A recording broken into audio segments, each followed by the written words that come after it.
Hi friends, welcome to my channel, and today I am showing you how I sketch hyper-realistic compositions. So at first I set the whole background black by using Camlin charcoal stick dust. As you can see, in this method I am using a cotton buds to make the background nice and even shading look through the whole background. This method is more easy and compatible with less effort than the charcoal pencils. So in this sketch I am not using any masking fluids or mono erasers, but the result is in front of you. And you are thinking how I make that possible? So let's start. For the highlighted area, you should leave them as much as possible and set the outside of the highlighted area, and after that detailing as per photography.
Method you will get a nice realistic look.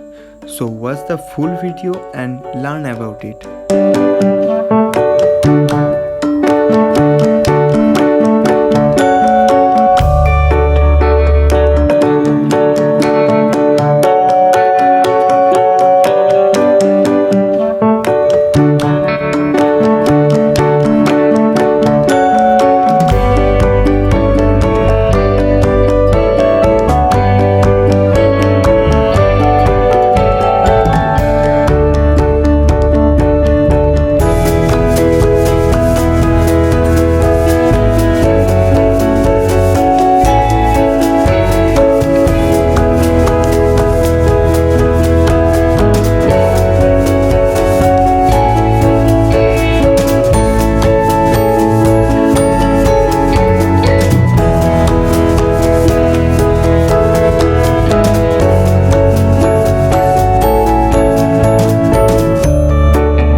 for watching my videos, and so keep learning, keep practicing, and also don't forget to click the subscribe button and also notification bell button for any new updates.